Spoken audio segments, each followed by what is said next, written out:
Supreme court का बड़ा आदेश, मतदाता सूची से हटाए गए लोगों को मिलेगी अब मुफ्त कानूनी सहायता। नमस्कार, स्टॉक्स देख रहे हैं आप, मैं हूं आपके साथ स्नेहा। बता दें आपको कि बिहार विधानसभा चुनाव की तारीखों का ऐलान हो चुका है। चुनाव 2 चरण में कराए जाएंगे, जिसमें पहले चरण के चुनाव 6 नवंबर को और दूसरे चरण के चुनाव 11 नवंबर को संपन्न कराए जाएंगे, जिसको लेकर चुनाव आयोग काफी एक्टिव है। वे तरह तरह के नियम निकाल रहे हैं, जिसके कारण चुनाव जो है पूरे निष्पक्ष तरीके से हो। लेकिन इसी बीच अब सुप्रीम कोर्ट का अहम फैसला आया है, जिसमें सुप्रीम कोर्ट ने कहा है कि जिन लोगों का मतदाता सूची से नाम काटे गए हैं या फिर नाम हटाए गए हैं, उनको अब मुफ्त कानूनी सहायता दी जाएगी, जिसके द्वारा वे अपील कर सकते हैं और ये पूछ सकते हैं कि उनके नाम आखिर क्यों काटे गए हैं। और भी क्या कुछ इस खबर में आपको बताते हैं विस्तार से। सुप्रीम कोर्ट ने गुरुवार यानी 9 अक्टूबर को एक महत्वपूर्ण आदेश जारी करते हुए बिहार में विशेष गहन पुनर्निरीक्षण के दौरान अंतिम मतदाता सूची से बाहर रह गए 3.77 लोगों को मुफ्त कानूनी सहायता उपलब्ध कराने का निर्देश दिया है। यह आदेश उन लोगों के लिए है जो अपना नाम मतदाता सूची से हटाए जाने के खिलाफ अपील करना चाहते हैं। न्यायमूर्ति सूर्यकांत और न्यायमूर्ति जय माल्या बागची की पीठ ने यह अंतरिम आदेश पारित किया है। अदालत ने कहा है कि अपील करने की समय सीमा सीमित है, इसलिए राज्य की विधिक संस्थाओं को तत्काल कदम उठाने की आवश्यकता है। सुप्रीम कोर्ट ने अपने आदेश में कहा कि बिहार राज्य विधिक सेवा प्राधिकरण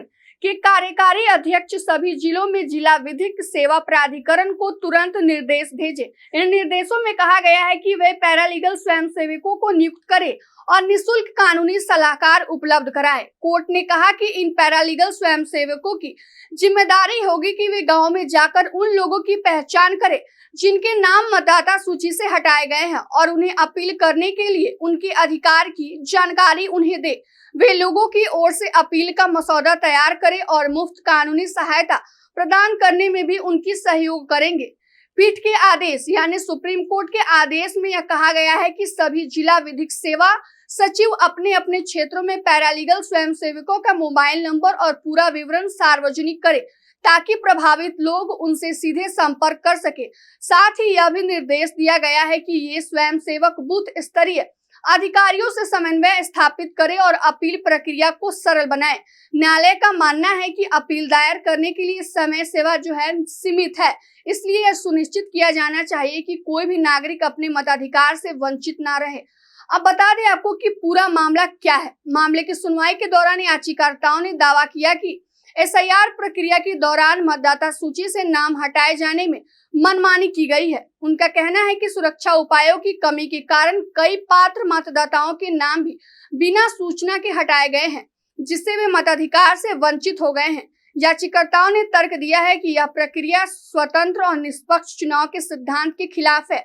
उन्होंने अदालत से अनुरोध किया है कि ऐसे में प्रभावित लोगों को अपील करने का अधिकार और कानूनी सहायता का अवसर भी दिया जाए। तो आपको बता दें कि मतदाता सूची से जो लोग बाहर रह गए हैं, उन लोगों ने सुप्रीम कोर्ट से यह अपील की थी कि उन्हें इसका हक दिया जाए कि वे दोबारा से अपील कर सके और अपना नाम जो है मतदाता सूची में जुड़वा सके, जिसके लेकर सुप्रीम कोर्ट ने यह अहम फैसला सुनाया है, जिसमें अब जो लोगों का नाम मतदाता सूची में नहीं जुड़ा है, वे उनको अब निःशुल्क कानूनी सहायता उपलब्ध कराई जाएगी, जिसके तहत जो है लोग अपना नाम मतदाता सूची में फिर से जुड़वा सके। फिलहाल की इस खबर में इतना ही। तमाम छोटे बड़े अपडेट के लिए बने रहें स्टॉक्स के साथ। धन्यवाद।